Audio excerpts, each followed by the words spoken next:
There's a little bit of a difficult reality that I have to start with in this segment, and it's that the real problem in the United States isn't so much Donald Trump as Trump voters. Now, I'm not personally attacking anybody, but it is a reality which I've been talking about for years, and which, very interestingly, is now also being discussed in a letter from the editor on SILive.com, which says, perhaps Trump isn't the problem. Perhaps the problem is that 74 million Americans voted for him. We're going to link to the article, and the article makes very similar points to those that I've been making for a while.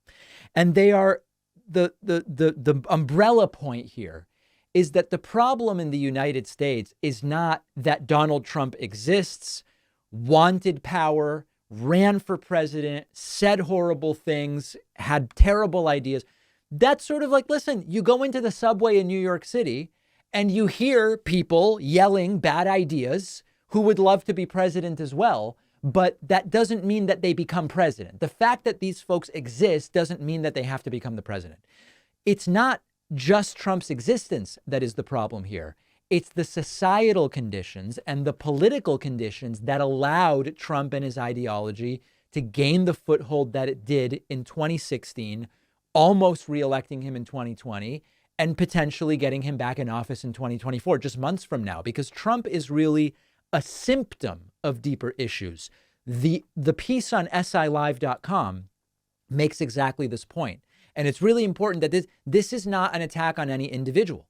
This is an American society problem. Part of it is the system that got us to the level of economic inequality that we have.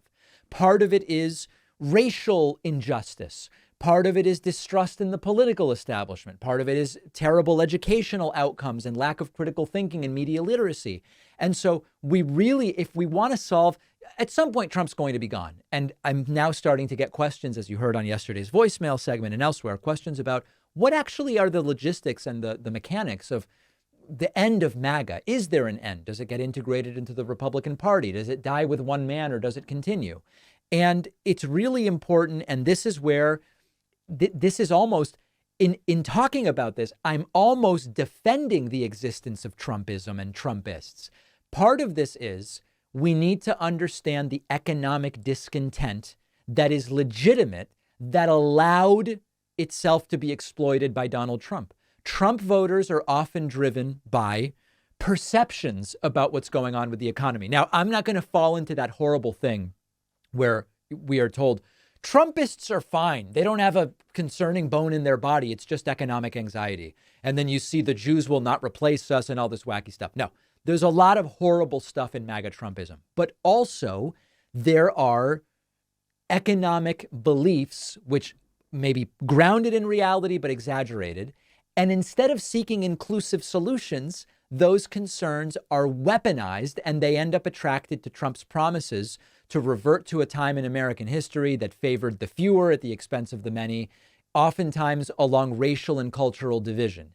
That gets us to the second part, which is that a lot of Trump's base is very responsive to Trump's racially charged rhetoric and violently charged rhetoric. It doesn't mean they are all racist. It doesn't mean they're all willing to do what the January 6th rioters necessarily did, but they show at least a willingness or indifference when it comes to embracing or overlooking aspects of xenophobia or racism for political gain if they believe it will benefit them. There's also the misdirection of an anti-establishment sentiment. Trump supporters have a distrust in institutions that is heavily exploited by Trump, with Trump positioning himself as anti-establishment. The reality is Trump has been around and has served elites his entire life. He shrouds it in a populist veneer. We talked about the populist veneer at the top of the show to some degree, and that Trump is making the same populist sounding promises for 2024 that he ran on in 2016 and ran on in 2020. And some of these Trumpists are being exploited in such a way that they are falling for it again. Trump has spent his entire life as a rich kid from Manhattan and Queens trying to be isolated from the very folks that he now exploits for votes and for money. And then you add on to this a layer of echo chambers and misinformation, where when you have algorithmically polarized echo chambers the way that we have, it subjects those who are able to be exploited to not getting any other messages, or being sort of predisposed not to believe any other messages. And we see a lot of the historical prejudices being rekindled by Trumpism. We see isolationism and a desire for it rekindled under the guise of populism and helping Americans. We see nativism. We see deep-seated resistance to immigration and inclusivity of all kinds. So, as I've said before, Trump is a problem in a sense, because he's been charismatic enough to exploit, weaponize, and coalesce a lot of these movements.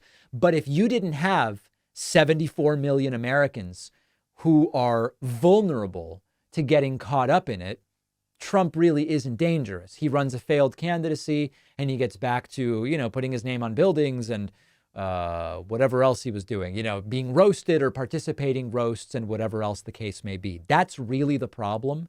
And until we fix that, even if MAGA Trumpism goes away or kind of evaporates, we're still going to have the problem of this vulnerable group of voters that will fall for whoever is the next populist demagogue. I don't know exactly how we fix that. In my forthcoming book, not a children's book, like my real book that is, 250 pages of text, we're going to talk about how we got here more deeply, as well as some ideas about how to get out. That'll be out in 11 months, so the countdown has begun.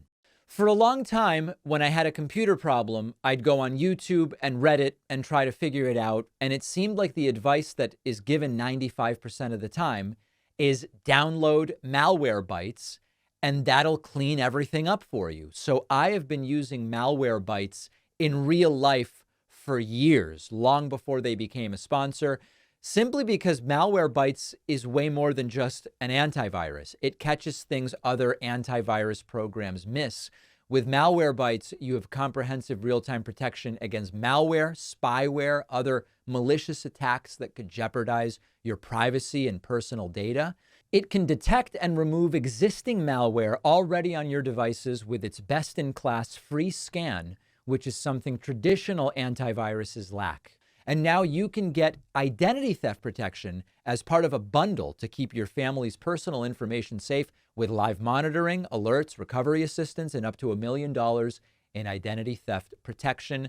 Malwarebytes has a special deal they're doing just for the David Pakman Show. You can get any Malwarebytes subscription for 50% off. That's half off at malwarebytes.com/Pakman. The link is down below.